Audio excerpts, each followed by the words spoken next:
Yeah, you're disrupting. I'm not disrupting the meeting.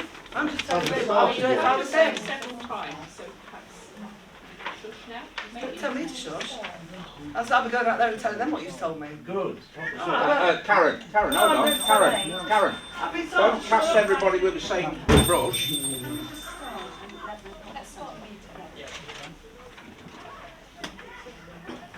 Right, welcome everybody here tonight. I decided that I would start the meeting at the appointed time. We still have one empty seat and any member of the public is welcome to sit in that seat. And I welcome you to our standard, regular March Kegworth Parish Council meeting. For those of you who don't know, a parish council is the third tier of local government below county and district, in this case Leicestershire County Council and North West Leicestershire District Council. All meetings are open to the public, so this could be going on in Colville or it could be going on at County Hall in Glenfield. It happens to be going on here, and you have chosen to come to a public session of a regular monthly parish council meeting. And the agenda was prepared in advance, as it always is, and we have a lot of business to conduct. It may be a little local thing, but we are not here to be addressed as individuals, we are here to be addressed as councillors. I won't get introductions, that would be my normal style, because at the end of the day relationships in any community are about personal things. And I will quickly go around. Councillor, you're so new, I've temporarily forgotten your other name. Will White, Councillor Hayden Stanley, Councillor Andrew Priestley, Councillor Ray Sutton the Chair, Andrew is the Vice Chair, Donna Griggs our Clerk, Councillor Carol Sewell, who's also a District Councillor for part of Kegworth, but not all of it, Councillor Harry Williams, and you see, it's age, you see, Councillor Phil Gatt. Okay, so we shall commence in the normal way when I can find my agenda, because I'm a bit distracted, and I'm pleased that we have got everybody listening, and that's the way I would like to conduct the meeting one at a time and using normal approaches. To receive apologies for absence. Apologies from Councillor Martin Hawksley. Thank you very much. Declarations of interest, councillors, in any item on the agenda? None. My announcements, and I am going to do it as I've written it down. We're pleased that we've got the COVID benches in place. I'll be very quick about these routine things. We're pleased that the Village Hall car park is being repaired now, the potholes. I'm pleased to say that we have now Councillors' Bank authorisation online in place after a long time, and I did the first of those authorisations. It's 2 people out of a team to do it. This is Unity Trust Bank, if you remember, that we've finally gone to. The newsletter has been distributed. There was a bit of a hiccup from Rural Trader on part 1 round, but they're all out now. It's nothing to do with today's meeting, but there is a scheduled police exercise in part of the village, and the residents concerned have been informed. So it's not a central part of the village, but I thought I'd mention that because there was some correspondence about it, in case any of you hear about it. And we had a successful university liaison meeting. Grateful to Andrew and Hayden for attending that on our behalf. That was only on Thursday, and it was attended by members of the community and members of the University of Sutton Bonington, no students in the village. So I now come to my introduction to public participation. First of all, I understand that we have one item that is an item on the agenda, so I'll discuss items that are not on the agenda next. This is not a pausing tactic, this is merely following routine standing orders, and I think we've got a normal comment. Do you mind standing up and telling us who you are? That will be the rule for everybody tonight. So yours one as well, is it? Yes, please. Oh, I'm not sure. Planning The lady first application. is on the planning application. All right, okay. Planning application on the Oh, agenda. yeah, no problem. Any agenda items first, and then Okay, I'll yeah. deal with a non-agenda item, which we know what it is. Yes, thank you. Thank you very much. You say comment, and then we'll hear it, and if Donna can note anything down, she will, but if it's a question, that's better, and if you say question or tell us your question, Donna will write it down, we'll see whether we can answer it, And if you would stand up and say your name, please, as well, that would be really helpful. And this is what our standing orders say. It's not me making it up. And thank you very much indeed for your attention so far. Now, it's been a good meeting so far. I will just start by saying that this council believes, in relation to the U Lodge Hotel, because it's no longer U Lodge Hotel as we knew it, this council, I think, as a third-tier parish council, has gone above and beyond in what it has done. And I would like to take you back to some dates. We understand from correspondence that some councils, maybe the county and district, did know on February the 7th about the proposal to stand up the U Lodge as an asylum seeker hotel. We heard this informally. The clerk received this informally on February the 13th, Monday, February the 13th, but it wasn't an official communication from the Home Office or from Leicestershire County Council or from the District Council. Is that correct? That's correct. So inevitably, when you get it's a serious report, but it's a report, you try and check it out. So we spent a day or two doing that, and by February the 15th, the clerk felt that she had enough evidence that this was a serious thing to tell other councillors, other parish councillors. So we informed other parish councillors late on Wednesday, February the 15th. Then we still didn't know what to do with it, really. What do you do with it if you're a council with very limited responsibilities for playgrounds, parks and so on, and planning and commenting on planning applications? What do you do if you've nothing official from anywhere above you? However, the news got out, and I'm pleased it did. As you know, by Friday, February the 17th, Facebook was alive and hot. This council doesn't have a media policy, but I choose to engage with residents in a civil, I hope, and proper way on Facebook. That's going above and beyond what many chairs of parish council will do, and I wasn't always often not speaking in the capacity of chair of this council.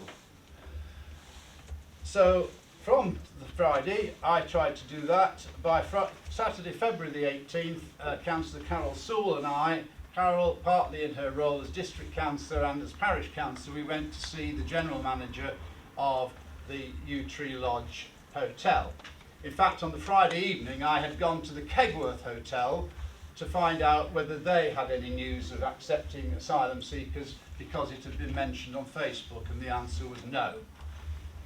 On the Saturday, we met with the general manager, who was at pains to tell us that no contract had been signed, and that employees were in danger of losing their jobs because the hotel was doing so badly.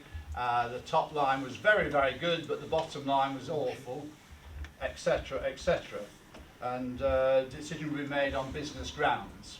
Not a lot you can do in those circumstances, so I went away and talked to one or two colleagues and started to put together a letter to Robert Jenrick, the Immigration Minister, which finally hit the keyboard in a polished, proper fashion on Sunday evening, February the, I have to look at my dates, I'm old, February the 19th. I won't read it all out to you, but it is important to note that this council was the very first of all the councils that are here, the first, second, top tier, middle tier, bottom tier, the very first one to be proactive on this. I'm sorry to say it, I don't know if we've got the real press here or just unofficial media, whatever we've got, but that's how I feel, that we were the first. And because I taught maths, I did some numbers, and I got the 1:17 ratio for the village, which I think has been well publicised, and worked out from official figures of what the population of the country was, that across the country it was probably 1 to 170. So I thought this was disproportionate, and I wasn't very happy. So in this letter, I mentioned those numbers to Robert Jenrick. It went also, by the way, to other councillors here, and it wasn't just me. I mean, we agreed that it was okay, Donna agreed it to go, and it went to our MP, Andrew Bridgen, to the Chief Executive of North West Leicestershire Council, and to the leader of the County Council. There was a bit of a mismatch there, but that was you do these things with a leader and Chief Executive, bit mixed. I mentioned that we are a rural area with limited services, that although we're relatively close to the cities that you know of, that we didn't have access to their public services nor to specialist refugee asylum support that these conurbations may have, and perhaps more tellingly because we all get emotive about lots of issues in our lives, the failure by the Home Office, Serco and New Lodge Hotel to make plans openly and transparently with the Kegworth community representatives. And I said it was a flawed and unwise approach to planning anything. And there seemed to be no regard at all for the impact on relationships between the government, the hotel and the traditionally warm-hearted community. And because you've heard a lot of me now, I'll have to cut to the chase, won't I? But I mean, what I say is that Kegworth was ready, is ready, and is now ready to welcome its fair share of asylum seekers. And I think perhaps on that note, because I've done all the talking, unless councillors think, Donna, have I covered most of the things we said we were? I think the only other thing we raised was about the planning, whether the correct planning applications have gone through for change of use. That's the only other thing we raised. That was by the Sunday evening, and I didn't finish, thank you, I didn't finish my dates, because of course the village have been incredibly helpful. There have been people writing to the Home Office with freedom of information requests. These are not all things that are seen. Some people put things on Facebook loudly and openly. Some people work behind the scenes. There's been a huge team effort, but planning was something that somebody raised. And a lot of us have been looking at it. We've looked at the House of Commons Library, which talks about all the other councils that have gone to law with it and had things kicked out by the High Court. The outstanding case of Great Yarmouth, which has seafront hotels, and that it said there's an effect on the local economy in seaside locations. We've done all of that as a third tier, bottom amateur almost, with a part-time clerk council. So I must emphasise that more than anything else. I'm sorry it's a long statement. So planning was added, and we rewrote the other things we did to finally say, I should have said that. We talked to East Midlands councils on the Monday, the 20th, in the morning. They said don't go to the media. By the afternoon the contract had been signed. I know that now. That was Monday the 20th. Wednesday the 23rd we prepared a press release and we sent it to the media, and some of you will have seen that in Leicestershire Live and so on and so forth. It got round eventually, and that listed things like the planning and the doctor's surgery and the fire at Gotham and all the other impacts that we thought were relevant, and most of all, again, the lack of consultation. That coincided with what I thought was a rather late joint letter from the leaders of Leicestershire County Council and North West Leicestershire District Council, which I was not, as chair of this council, invited to sign, nor did I know it was being prepared. It did mention Kegworth, and it did mention some of the issues, but that was 3 days after the contract had been signed. Our letter went to Robert Jenrick, albeit just the day before. We have no replies, have we, from the Home Office or from anybody in an official position to our communication. Is that correct? Just the MP did respond, didn't they? So, Yes, yeah, yes. so he did respond. Yes, and so the MP has been quite, has been in touch with us, especially latterly. Of course, we started having the first arrivals at the hotel on the 27th.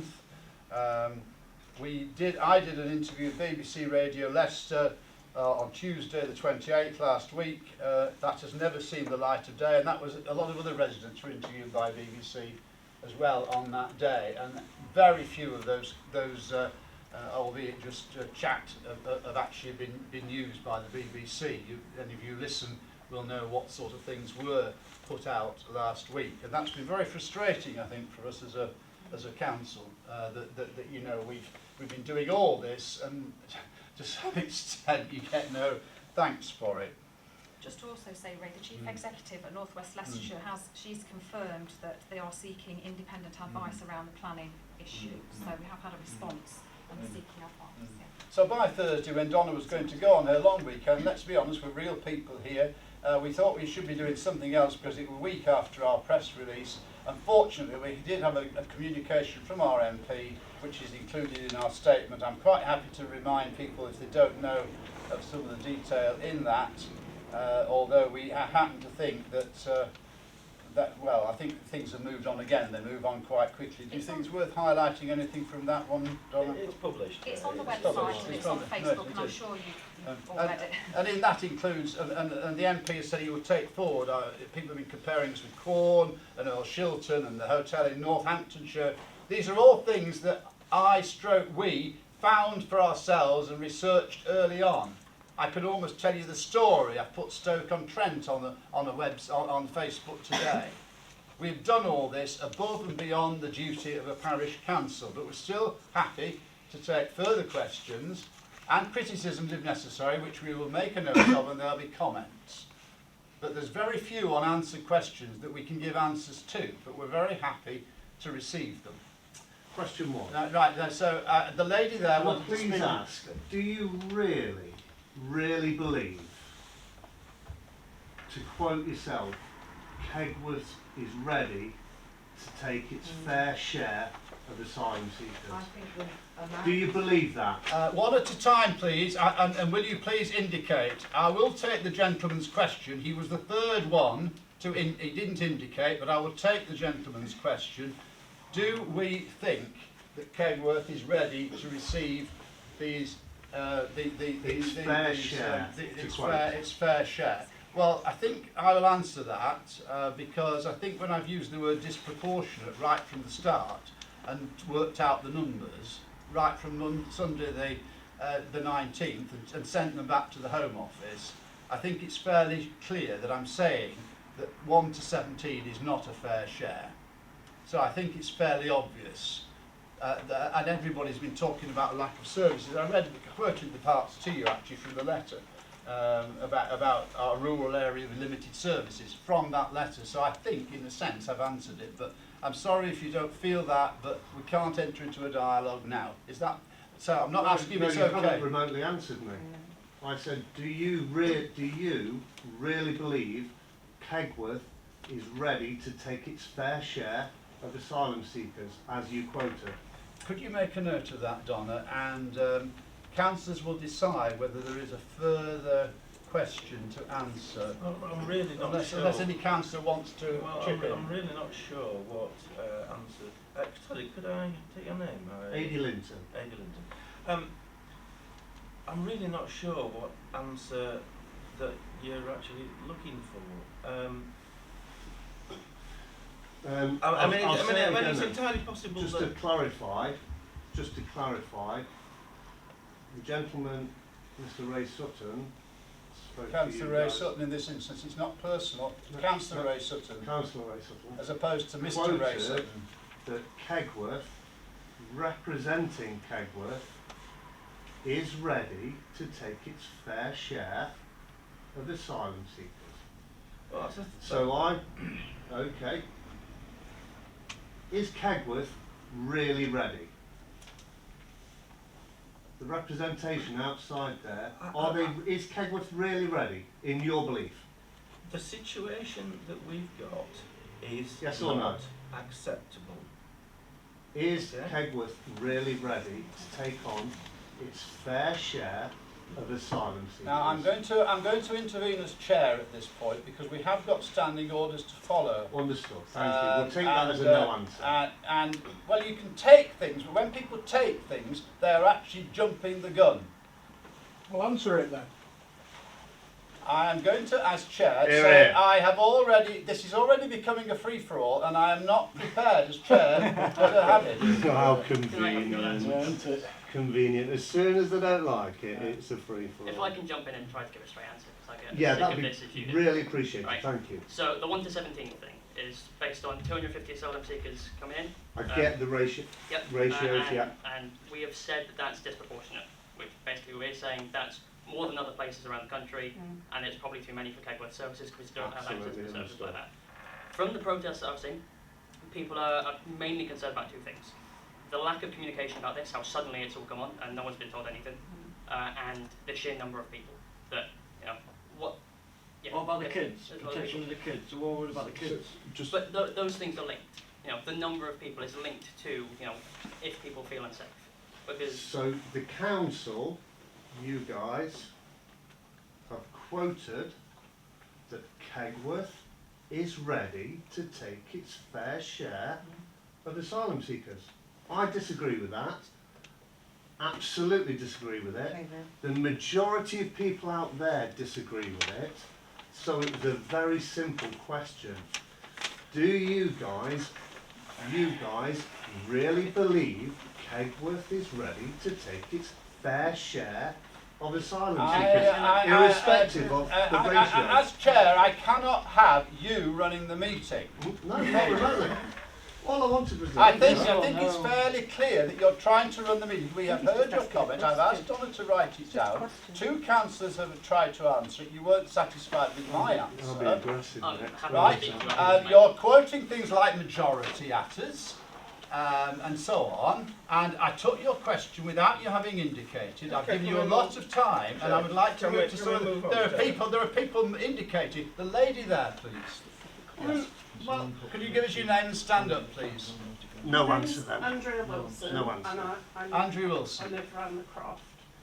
And I just wondered, because I have no idea on protocol or anything, I just wondered what we can possibly do officially to try and stop this, because it's like all we can do is come and stand there and it does no good because the BBC won't cover it, so you don't get any coverage nationwide.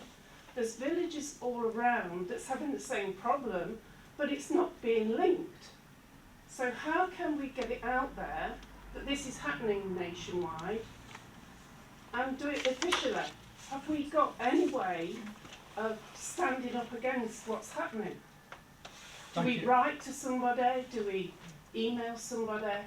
Just what can we do? What's the next step? Thank you, Andrea, very much. Thank you for your question. And we've put up there the email addresses, the best ones we've been thinking of. I don't feel I've got the message across tonight that we've been doing this solidly for a fortnight. But those are the only... So we haven't had responses from these people. We've had some response from Andrew Bridgen. He's spoken in Parliament again on Friday, what was about asylum seekers. I get the frustration. I get the frustration that I've expressed about being interviewed by BBC and then not getting the message across about this. But it is possible for people trying to represent the community to also feel, may I use the word, dumped on. Yeah. It is possible for that frustration to be felt by publicly elected representatives as well. I've had conversations with lots of people, publicly elected representatives as well, in Long Eaton, for instance, which of course in Sandy Acre they do have a ratio, well they've got 2 hotels close together, and their ratio is not quite as bad as ours, depending on whether you count the whole of Sandy Acre or just a bit below the A52.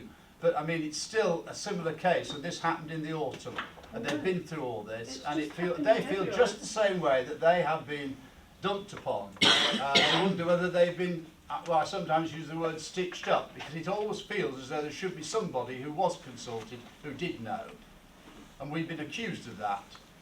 And we're only people who've put our hand, all right, technically we've been elected, none of us has actually been to a ballot box because there weren't enough people wanting to stand. And I hope there's a dozen this time, so we have an election in May. I appreciate all the work I'm just trying to put it in context because... I was to say, as a parish council, we're all people who live in this village. We're ordinary people, okay? We've got very limited powers. We're responsible for the cemeteries, the play areas, some benches, some allotments, a few bits and bobs. In terms of what powers we have, all we can do is lobby higher authorities, speak to people. That is all that we can do. If somebody knows something else that we can do, then I'm willing to hear it. I just wondered if you had any advice that we, as people, individuals, that we could do, all of us ourselves. I mean, lawfully, all we can do is lobby people up the chain. This comes from Westminster. You keep on saying me, but what I'm saying, what can we do? Yeah. That's the people. I'm not asking Kegworth. you to do it. I'm just saying if you have So any the people advice. do the same. But I think collectively as council, it's difficult to see what we, you, us, what we lawfully can do at the moment, other than lobbying the Home Office and the.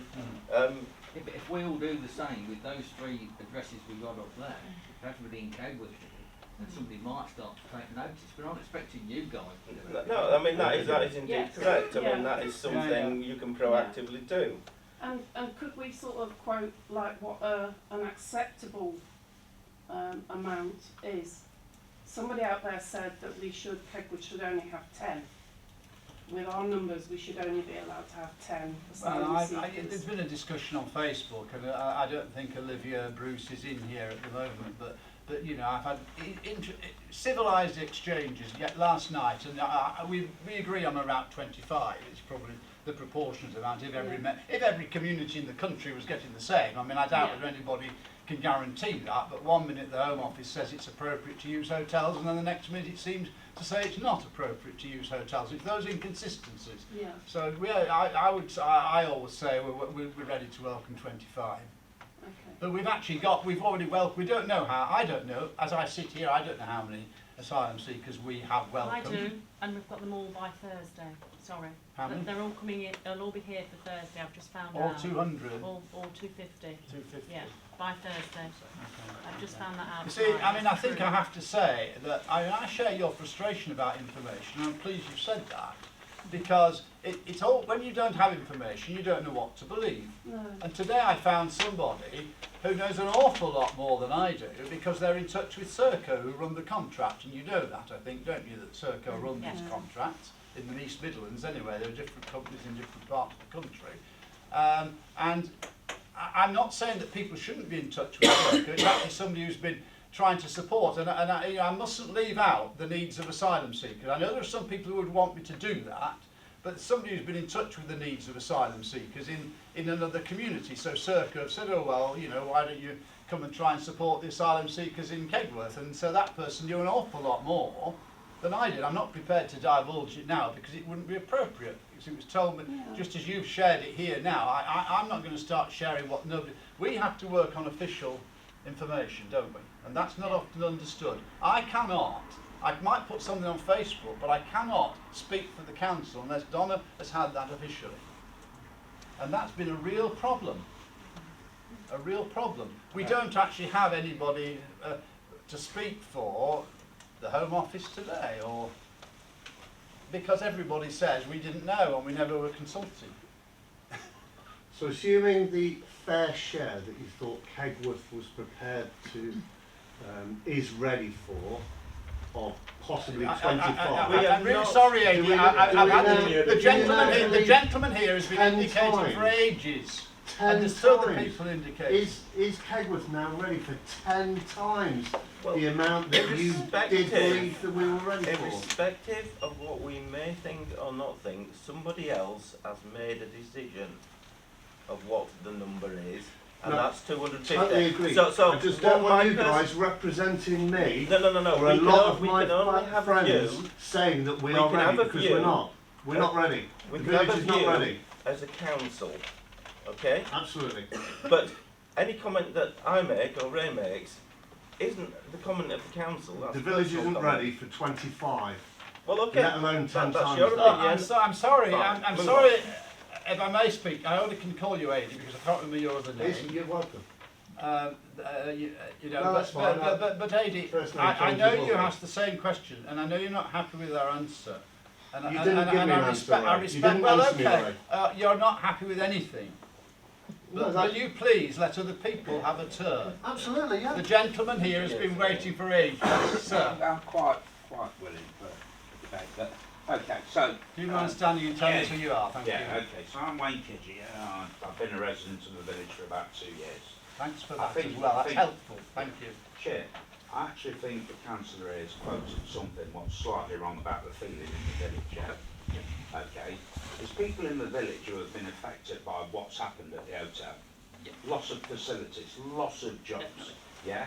That to actually sum it up the way you did was maybe slightly wrong that's about the fair. feeling in the village. My point is, and as I've spoke to somebody on the phone today. Donna, Yeah, Donna. There's a meeting next week. I want the councillors on behalf of the village, whether what political persuasion you are, to act on behalf of the village, in sending a letter to Mr. Bridgen, Andrew is somebody's name, yeah, stating the fact that it's been on open media, on social media, about the donations from the Yew Tree Lodge, Best Western.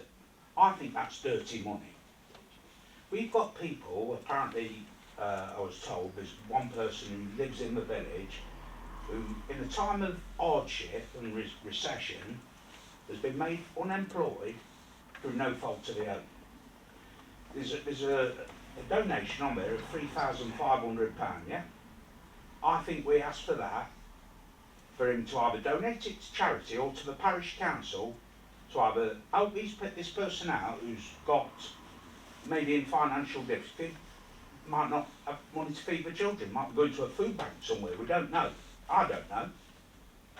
Right? But also, we had 20 litter pickers down Long Lane on Saturday at least. I walked my dog down there, spoke to a few of them, yeah? I was one of them, yeah. Yeah? Spoke to a few, right? To me, also, you're asking for funds for Remembrance Sunday to close the road off. Apparently it cost so much, I've seen earlier on, maybe a couple of months back. Let's prick his conscience, yeah? Let's write to him and think, this is dirty money he's accepted in behalf of the electorate in this village, yeah? I think we ought to ask, maybe he thinks that he ought to donate it either to a charity or to his parish council to further work, and maybe find out of this, whether this person is in hardship, and maybe you can donate, have a grant to him. That's my point. Thanks for that, Wayne, very much indeed. I'm taking it, just clarifying here, you don't have to worry about next week, I'll talk, but I'm taking it as tonight, okay? Yeah. So I'm taking it that you're asking us, the best we can do is to convey to Andrew Bridgen that this point has been raised this evening in our public session here, because Don and I talked about this. It was really helpful to have you call earlier on. So that's what I'm taking you're asking. Yeah, I think it's parish council acting on behalf. We would convey that message as a parish council. I think that's also, the least we can do. And I think also, right, that goes into the open public space. Because I've got no question about volunteers. I volunteer myself, yeah, and I understand your position. There's only so much you can do. And a lot of the feeling out there is actually with you as to what you've done. But I think putting something in the public domain and saying this is a question we're asking our MP, Mr. Bridgen, Andrew, Sunday night, yeah? Dirty money, that's what it is. We may not use that in our letter, but well, you're on record as saying it, I think, somewhere, yeah. So, okay. Yeah, dirty money it is. Yeah, okay, thank you very much. I think it's... who you are, thank you. Thank you, Chair. I'm Rob Pritchard. I used to be a parish councillor, but I'm not now. The gentleman here has pointed out that we should be doing something. Everybody in this room should be doing exactly the same thing, sending correspondence or whatever, emails, whatever, to those people. But there's another one. There's another one. It's Bertie Harrison Rushton, who's the district councillor for the area where the hotel is. He's not here tonight. I don't know why. Is he? Oh, right. There he is. Oh, good. I didn't realise. I didn't see you come in. There must be an election due, I assume. But anyway, I think we should all send him an email, because he is sitting on the district council, which is the planning authority for that place up there, and we're not sure whether they've broken planning rules by doing what they've done, but let's ask him to ask them to find out whether they've broken any planning rules and straighten it out. Fairly sharpish as well. Thanks, Chair. I think we should let Councillor Harrison Rushton, if he wants to reply. Well, I don't want to take over from your meeting particularly. I'm sorry, we should have given you a seat higher up. As don't worry about it. So I think, Rob, as Donna said, the planning authority is taking expert advice on that. I did convey that to them, and we are waiting to hear back.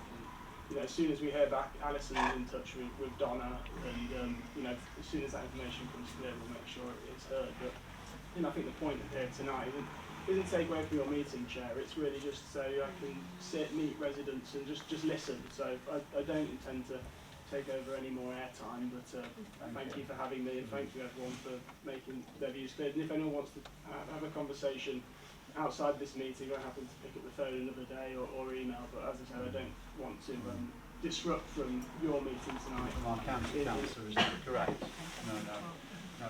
No. So I think, yes, Val.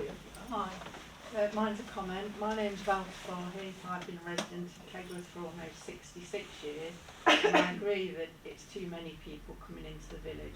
But at the same time, they are human beings, and a lot of the stories that are going around just are not true. And there is another large group within the village who are offering help and support to the asylum seekers to try and integrate them, give them something to do so that they're not worrying people walking around the village. And we welcome new members to that as well. Thank you. Is there any contact for that for anybody who wants to be involved? We're going to set up a Facebook site, I think, soon, so they'll be able to get it there. But they can have my number if anybody wants to join. Thank you for that. I can't remember. You've had one go, Andrew. We'll have the gentleman in the corner if you could. Thank you. Sorry, Peter Garamonte, living on Watton Road. Just a quick one about policing in the village. I've lived here for 3.5, almost 4 years. I've not seen any police until the last 2 weeks. Can I just ask the question, if I went to a football match or a rugby match or anything, policing will be paid for by the people that's caused it. So the football ground, the football team will pay for the policing. Why is Mr Pitt not having to pay for all this policing? Because he brought it on the village, so he should be paying for it. Let's hit him in the pocket. That's what we need to do. He should be paying for all the policing. Yeah. I think with that, I'm not. You can see that I'm not. I think I was going to take that as a comment, but I think it's a very, you know, like many people would want to say, where does the cost of policing come from in particular situations? And I don't think that any councillor wants to do more on that. I think we'll just take that as a comment, because one of the frustrations is, again, the fact that once a contract is signed, the owner doesn't have any responsibility. And again, not officially, I certainly have been pressing him to try and make a statement. You know, there have been questions about, you know, how many people have lost their jobs, all these other things, and you know, lots of factual things that he should be saying, and he's not saying them because he signed his contract and he's got his money. We shouldn't be saying these things, but people do. This is how the world works. You know, if you make a business decision, you benefit from it. And you know, believe me, many of us are saying the same things, but I don't think, you know, on that particular policing point, we can really go any further. It doesn't look as though the owner's going to make any statements. He already had one hotel, not as close to the centre of the village. All these points have been made in different settings by me, if not officially on behalf of the parish council. And Kegworth is a completely different situation. And it's clearly, I mean, obviously Andrew Bridgen says he didn't understanding it was not going to happen in September when it was first mooted, and it's just happened. And everybody seems to think that they didn't know it was going to just happen. All Best Western owners, it's a brand, of course, it's just a cover brand, so because they're all independent across the country, they're all, you know, all the owners nearly of Best Westerns will have been approached, I should think, by their Sercos or whoever they've got with offers, and he's decided to take it up. So that's fair enough. I mean, it's a dimension we haven't covered, so I'm just going on a bit. I haven't got any other answer to your question. I don't think, if you think there's anything the parish council should be doing in that respect anymore, please just come back now. But surely if you're being asked to pay for shutting the road, policing, surely he should be paying for this. He should be paying for all these police. Community support officers outside schools, he should be paying for it. And the only thing you're going to do is to hit him in the pocket. So we need to, I don't know who we can get in touch with, whether get in touch with the police to find out what it's cost so far for the policing and bill him for it. Well, I don't think I'm qualified to talk about how police budgets are allocated, and this council's certainly not contributing to any policing costs. You know, when you said you were paying for the road to be closed, no, so a gentleman said earlier that for Remembrance Sunday you were going to have to pay to have the road closed. Is that not correct? I could just correct that. For Remembrance Sunday, we don't have to pay to close the road. It's free because of what event it is. But if it's something like the Christmas market, they do have to pay to close the road for that sort of event.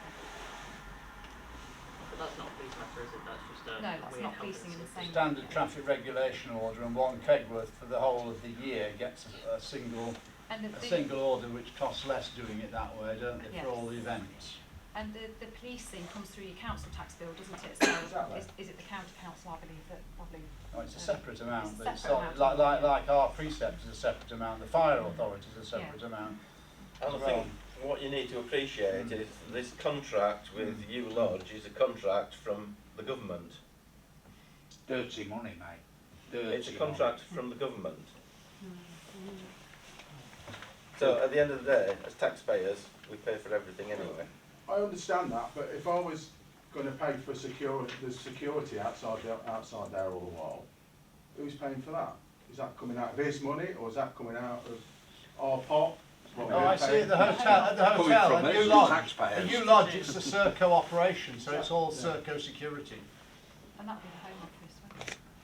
It's all part of the Serco contract.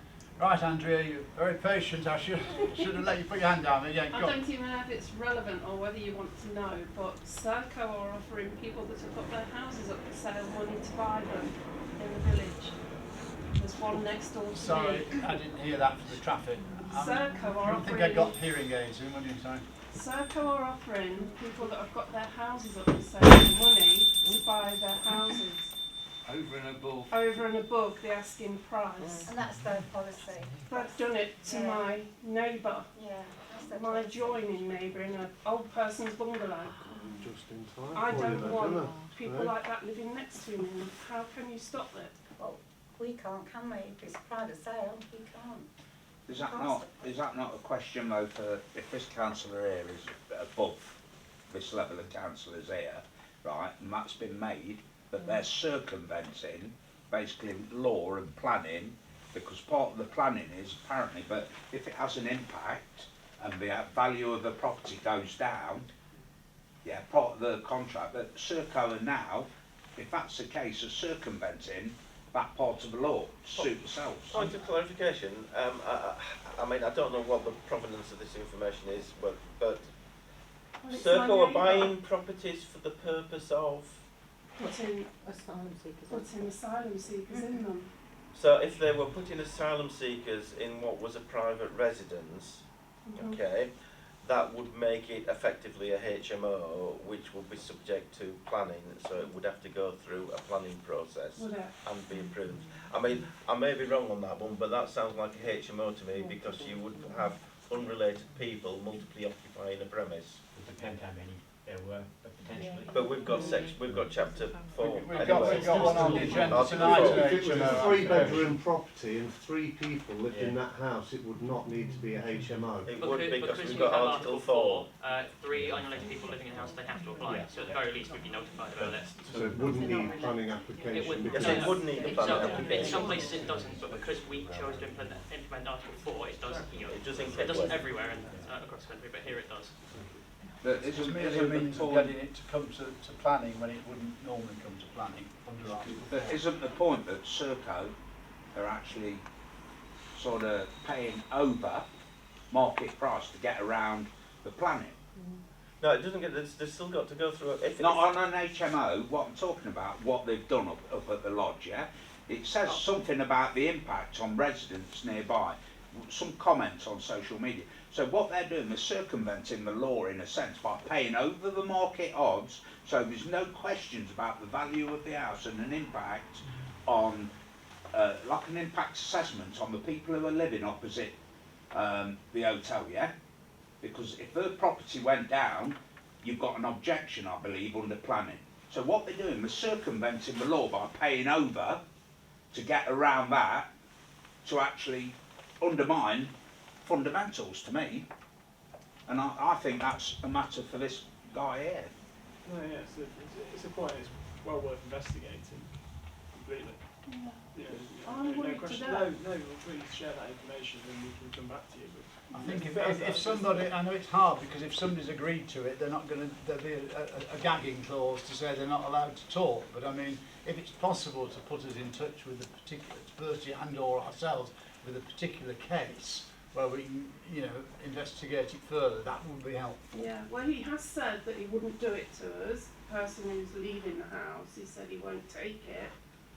But it's happening in other people's, because I mentioned it to somebody and they said, oh yeah, they've put an offer in for somebody else as well. Well, So it it's is new to happening. us. I'm getting the feeling it's new to everybody, so thank you for It's alerting new us to to it. me. But I'm seeing nods around the room. I don't think anybody's come across this before. No. So it's the sort of thing that we're dealing with, not just in a big meeting like this, which everybody's interested in, but we deal with these things as best we can, and we look at what our rights are and what we can do all the time. And we'll be glad to hear from anybody, just as Wayne got in touch with us today. Get in touch with Donna. Thank you. Hi. Right, sorry, thank you. Thank you, just a quick one. Give us My your name name. is Nicola Griffiths. I have been here for 40 years. So I have a concern about the other hotel. So for me, this feels a little bit like the thin end of the wedge.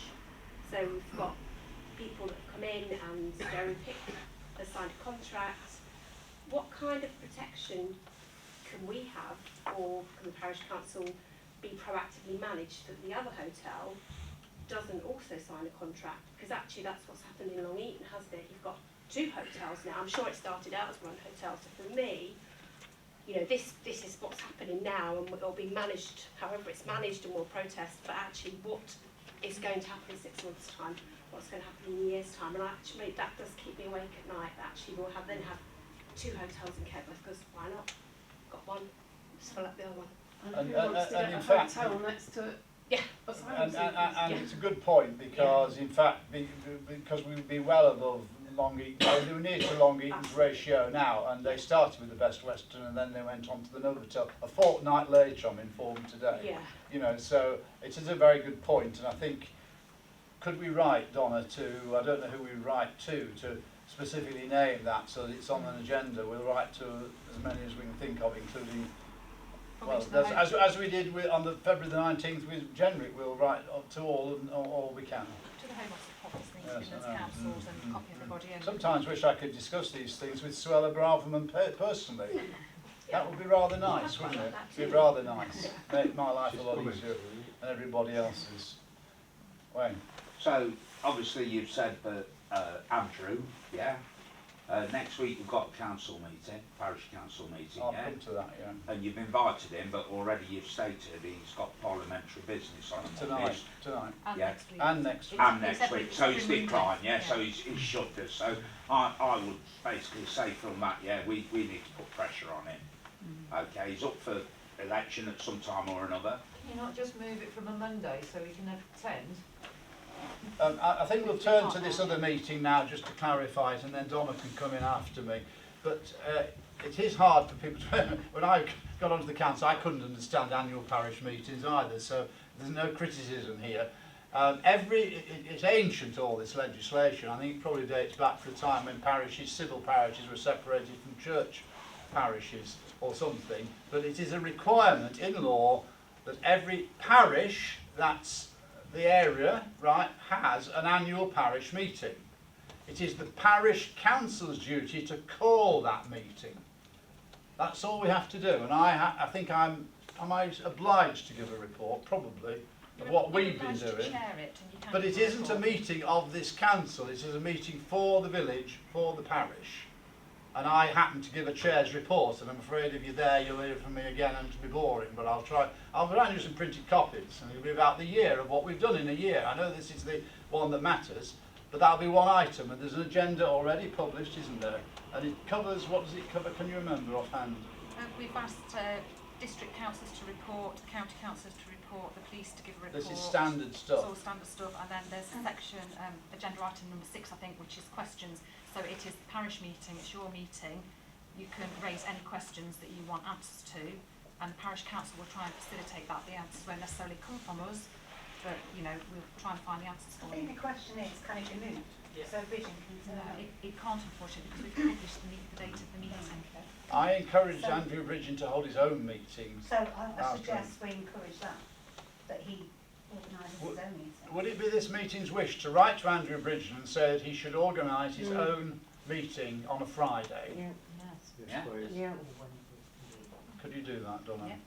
But we've done it last week really anyway, in a sense, because the annual parish meeting, you're all welcome, and I hope that people will support it, and we'll have reports from organisations in the village. Let's not lose sight of what the village does. I've already seen the park volunteers report. It's fantastic. Somebody mentioned the litter picking, the Christmas market. Let's not forget what a wonderful village this is. and all that will be there, but there is a chance for questions. It's not quizzing us really, though we will tonight we've tried to be open and honest, and we'll try and facilitate, and we'll do that again next week, but it's not us on show really, it's the village's meeting. That's why the district councillors, the county councillors, the police, and the police will have to give a report there. We've got police on our agenda today, but it's the standard February report, which incidentally does include incidents involving travellers, for those, but it goes up to February the 28th, for those who are already thinking what does it include. Right, so I'm trying to give you the flavour of what the annual parish meeting is about. But we can't change it because we're not allowed to, it's all been set. And it wouldn't be, it would still be the same agenda, wouldn't it, if it was a different day? It would be the same agenda, yeah. So I think what's been agreed here together, that we write to the MP and invite him to hold his own meeting. Yeah. Am I okay, councillor? Yeah, I should be consulting you more. I'm looking over there instead of around here. Is that all right? No, I would say that. Right. Okay. Thank you. Right. I don't know that we're getting towards the end, but I'm happy with the tone of this meeting as it's gone along. It's been really great. So I'm going to keep it going as long as we need to do. So, this gentleman. Just a question for next week's parish meeting. Is it too late for village organisations to get onto the agenda to make a presentation? What we've asked village organisations to do is to give us an A3 sheet with information about what you've been doing, what it is you want to tell people about, and we're going to put it around the room so that it will be available. We can't have every village organisation giving a presentation because the meeting would just go on too long, and I don't think people would want that. But if you want to give us something to display, and you can be there with it and explain it to people, draw people's attention to it, then that's fine. Yeah. Okay. Remind us which village organisation is your big moment of glory tonight. Which Kegworth Heritage Centre. Heritage They Centre. hold a museum. Of course, yeah. Desperate need for volunteers, I know. Well, we're having we're having an open day on Friday for potential volunteers if they want to come and see where we're at and what we're doing. Excellent. Thanks for that. That's useful. Thank you. Again, quoting social media, it's basically stated that Derby City Council, Nottingham City Council, and I believe Leicester, have basically said they want to move all the refugees, such like, out of the city into rural areas. Okay, so basically there's going to be an amalgamation of these councils, or maybe considered.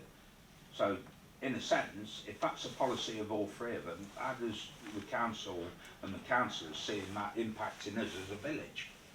Councillors, before I reply... They're ready for it. They're ready for it. So, They're already quoted. Sorry, Adi, just... The village is ready for it. Hang on a minute, hang on. Councillors, may I reply to that more or less using what we've tried to do and also my own feelings about it and how it's been presented in the media? Well... Andrew, you reply to it. I've heard it said. I don't know whether that's actually true or not. I mean, I've got an open mind on it. I don't actually know the answer to that one. I've not seen anything that's been official policy that's been set out by any of these organisations. I've had an email confirmation that there is no policy to move asylum seekers into rural places. They haven't got a written, because I asked for a copy of a formal written policy that said that's what should be happening there. But at the end of the day, the Leicester County, Leicester City, Derby City, Nottingham City, they're not in control of this. It's the Home Office and the Immigration Service. They are the ones who are running the show. They can do what they want. Yeah.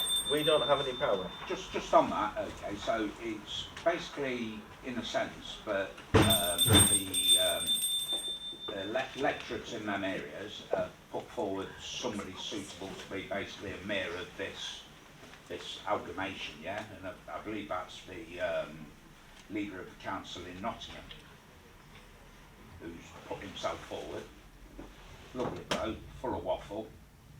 And he's made a good job of Nottingham, you know, and the 17 million they put aside for something what then they had to upset. Sorry, I'm keeping it as brief as So you can. the thing is, I mean, you know, yeah, keep it so, as brief. so the thing is, I've obviously... lost the question myself now, beyond where you were. So the thing is, as again, the question was, how do you see that maybe impacting? If that's the case, and these all amalgamate, how do you see that affecting the village of Kegworth? I think it would, and I think it's relevant to the question about the Kegworth Hotel as well, and I think it's all tied up together. And I mean, for my two penneth, which I was trying to get their permission, so it's a personal view, I think you may have seen East Midlands Today on Tuesday last week, which was the day, interestingly enough, that I gave my radio interview to BBC Radio Leicester. The first part of it was talking heads from Long Eaton, which was, I thought, fine. Then we went on to the Bishop of Leicester, and you may or may not agree with the Bishop of Leicester. I happen to think he talked quite a bit of sense and tries to tell people why this is happening. And then they went on to the studio. They might have had a couple of Kegworth people, I'm not sure on that, comments, because Kegworth, and then they started talking exactly about what you're saying. It seemed to me they're putting up the figures for Derby and Nottingham and Leicester, and I thought, hang on, they're beginning to talk about moving into rural areas here. And then, blow me, they went for the fourth bit to a spokesman for East Midlands councils who seemed to be almost saying what you've said. Well, this is the policy, I and that's why I asked Donna to write to. Your comment, right? That's why I asked Donna to write to them. Was it the following day, wasn't it? Yeah. Wednesday. It was Wednesday. It was Wednesday, and they came straight back, didn't they, with the reply that you said. So I'm only being as open and honest person. I think I got it off your comments, Ray, to be fair, that's why I asked the question. Ah, right, well, it's called bowling me the ball back, but okay, but let's keep that personal, because Andrew disagrees, so that's fine. We don't always agree as councillors, you know.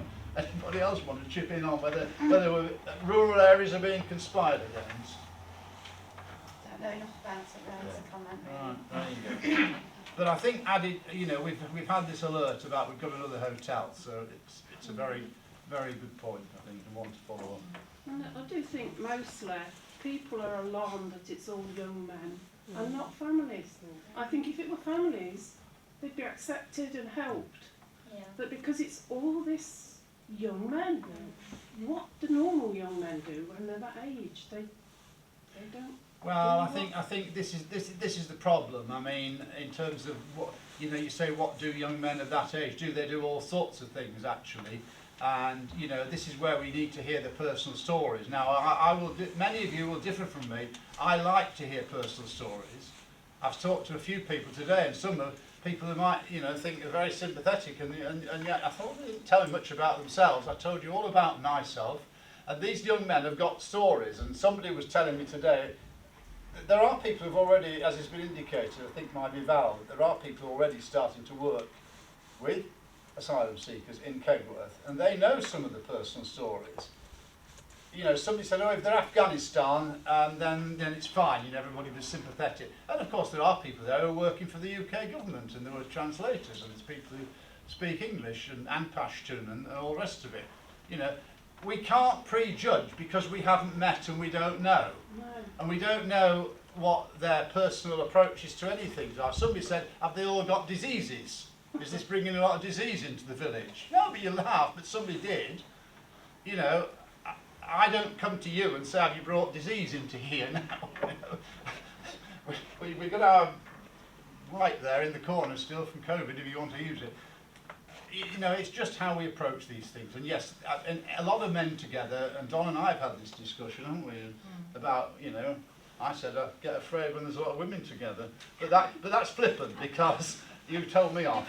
You told me off, didn't you? You did tell me off. But I think you said all young men, didn't you? So it is all young men. Somebody said they're all fighting men aged 18 to 40. I don't know whether they're all fighting men. No. Whether they're all ex. They were being sarcastic there, saying that they've left their families behind to fight for them. Right. Why are all these young men here without their wives and children? It's the chimpanzee effect. If you've seen a chimpanzee in a zoo on its own, it's very cuddly. Beautiful thing. Have you seen chimpanzees fight together and tear each other's arms out? It's disgusting. Chimpanzees in a group is not good. Okay. And that's not a racist statement. No, I think all I'd say is, we've learned to talk to one another, and that's great, but I don't, but you're right, I mean, the majority of the people that they've got to house are men, Yeah, and they're young men. Can I comment, sorry? They're not chimpanzees, the human beings. Human beings. He didn't mean it like that. He He didn't didn't mean mean that. He He didn't mean it like that. though. No, he didn't mean it. I'm going to go. Anyway, are there any other questions? Because I think we've got our business to do, and you're very welcome to stay. Are there any questions more from the public participation? Incidentally, I cannot take any public questions after this, or public comments. We have to get on with our meeting. Go and get out of your way. One more addition. Hang To on, Mr. lady Brigden donates some money to the motocross circuit to give the kids somewhere to go. Kegworth Village kids. Give them some money. Good luck with it, guys. Hang on, we've got one more question here. We've got one more question here. Just a minute. Liz Johnson, Village, 15 years. Apparently our council tax is going up by 5%.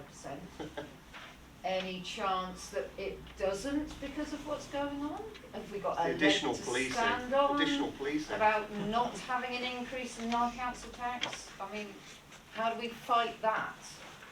Do you want to answer that? The council tax for Kegworth, the Kegworth precept is not going up at all. That was in the newsletter, so we've done the budget and we haven't needed to increase Little tiny it bit at at the all. bottom.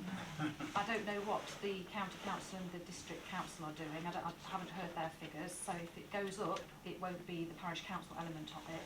But when you're setting the council tax, it's set very early. So, like for example, we set our budget in December and set the precept in January, way before we even knew this was happening, and whether it would have impacted it or not, because, you know, what would the cost to the parish council be? I don't know. So yeah, the Kegworth element of your precept is not going up with council tax. I can't speak for the other council, is it not? Yes, the district isn't high. The other bigger bits, the district and the county is the biggest bit, and the police is another little bit, and the fire, but they're all set for the whole of Leicestershire. So Leicestershire Police is set for the whole of Leicestershire Police, not just Kegworth. And the fire is set for the whole of Leicestershire, and the county is set for the whole of Leicestershire. So I think it's what the lady's trying to say is the council tax is going up. do we deserve a reduction? Yeah, right. Okay. And I don't know where you'd go with that. It would definitely have to be. District isn't going up. So what is County. the council? So it's county council. We'd have to. Yeah. Okay, Liz, is that right? Yeah. Thank you. Wayne. Just on, and you talk about planning, and I don't know whether this is covered on what the planning is. Obviously, if Serco are buying properties in the village, and we don't know that yet, but I know on Long Lane, on the Crest Nicholson site, there's been an application already for an HMO. We know. Okay. Now, apparently, that's been ticked off by some people on environments and such like that. There's children opposite that house. So any impact on HMOs in the village and students and such like, not got anything against students, got 3 children who one currently up in Newcastle. But all this has impacts on families, yeah, and what the school gets as school premiums for children and an impact on the village. And I'm just wondering, obviously with Serco, and if that's what they intend doing, okay, our rates and such like for what is literally going to go up, it puts the school at risk. We've lost the facility of a leisure centre basically within the village, and we haven't got that now, that facility, because of what Mr Pick and whoever, Serco have done, and the government. So what are we doing about how we're putting this forward and how we're monitoring what's going on when planning permission's gone in on that site, and then you've now got an application from somebody from Oxford has brought an house, right, to now make that an HMO. Not for a family, yeah? 3-bed house.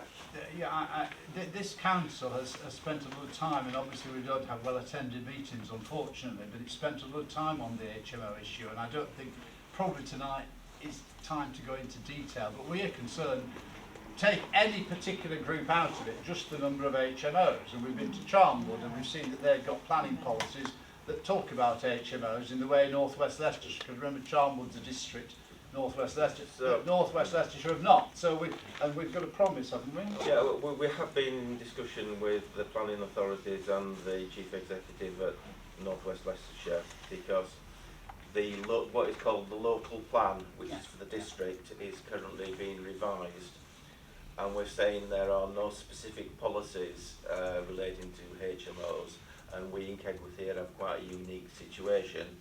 And maybe if you look around the country, if we've done some research, if you look at charts, I mean, if you look at, for an example, you put a dot in the map and say, well, if within 100 metres of that property there's more than X% of HMOs, then that would be a grounds for a refusal. It's a sort of policy that, so you set some sort of limits or boundaries. But government and local government and all levels of government grind at a really slow glacial pace. Unless so, they want something doing, and no, then well, apparently it's very fast. No, but in terms of planning policy and getting it into the local plan approved, it's a process that has many steps, and we're not in control of making that happen any faster. But we are actively pursuing things in that line. I'm going to take these last two comments or questions now, Val first, and then I'm going to end the participation session, which has been a fantastic one, and I wouldn't want to, to end on any other note. Val. Just what about the covenant on Long Lane? There are covenants on the side from the developer, but that is down to the covenant is only legally binding with the owner of the covenant. So it's civil matter, not a public matter. So I don't know what the upshot of that is. I mean, and in any case, although we've talked to get to the bottom of this covenant, there's been a message gone round the village that there is a covenant. We found it very hard to get to the bottom of it as to what it really says and who put it in place and all the rest of it. So we've done what we can, but it's a civil matter, and it would take the person if its covenant exists to say we shouldn't have any HMOs on Slack and Park. It would need the person to put it in. Yeah. Well, they'd have to take it up in civil court. Because it's on the land registry against the properties as specific covenants. But it's still for the owner of the covenant to grant over use. Right, the other lady there. Sorry you had to wait. Could you tell us your name? My name's Leslie Walling. I've been in the village for about 4.5 years. Leslie Walling. Right. And I just wanted to say, well, firstly, thank you very much for the opportunity to hear such a balanced chairing of the meeting and to feel quite included because I've never been here before. Yeah. But secondly, I would like to say that somebody works in big social housing field. I do think now is the time to think about sustainability, and in order to put forward a positive view of integration, because I'm all on the side of positive. I had a fantastic welcome into this village as a new person, and I celebrate the fact that this village is very warm and welcoming to everybody, and I hope we continue to be that way, whoever people are. But what I would like to say is I know, because I do it a lot myself, I work with local councils to put local plans in place to ensure that a sustainable and vibrant future is possible for the people who reside here. In terms of the makeup of the community, making sure we've got balance, making sure we've got infrastructure and local facilities and resources. It feels like people are quite scared about that at the minute, and that we might have just gone out of balance. So can we just make the request for the future? It's a shame this man's gone. I was hoping to talk to him at the end of the meeting, the councillor that left, because I think he would be perfect to talk to this about. But I really do urge that we, as a community, look towards local planning, because it's absolutely possible. I've done it lots and lots all over the place, and it really works. Thank you. Well, it's interesting you should say that. Do you want to answer, Donna? I bet you know what I'm going to say anyway. I don't know what you're going to say. All right. Well, we've got on our agenda, if we ever get to it, we've got a neighbourhood plan from a neighbouring parish, and this village is not so far considered having a sorry, is it neighbourhood? Is that the right word? Yeah. Neighbourhood plan. I think with the technically elections coming up, it might be something for the new council to decide whether it wants to embark on that. It's a complicated process, but the neighbouring village of Lockington and Hemmington are set as a fine example. They're a tiny band of councillors. It's a high quality local plan. There is a debate as to whether they really count for anything when you've done them. and all the expense, but you get some support. So for those who really are in the village and really are interested, that is something we will think about, because it might well be. And I think, to pick up Wayne's point about leisure earlier, which I did slightly miss, about the loss of the facility, it wasn't a public facility at Yew Lodge, of course, but in fact this village is badly done to, and it is a district responsibility, of course, is leisure. I think that's a point worth mentioning somehow, Donna, you know, because we're forever talking to district about the fact that, you know, the leisure centre in Colville is a long way away, etc., etc. What have they got in Castle Donington? You know, the college has been promised a swimming pool for years and has never got one.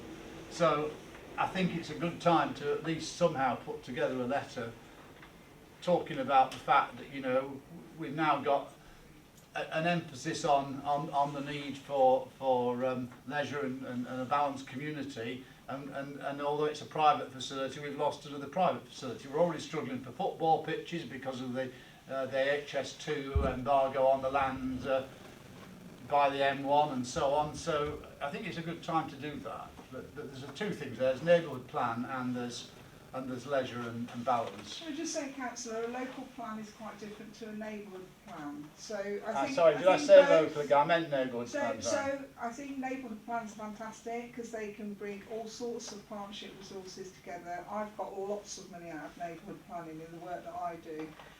But separately to that, I've also worked with councils to introduce local plans. And a local plan does have restrictions to it, and it does have powers. Believe me, I know, because I've been on the other side of the fence and not been able to do my work sometimes because of them. So, I mean, I'm quite happy to work with anybody. Please be in touch with Donna. If you want to email me in, then we can perhaps set up a meeting to have a conversation. Yeah, I'm quite happy to work with you on that. Thank you. Thank you. I hope that's it, folks, but you can stay if you wish. It's an interesting agenda. Thank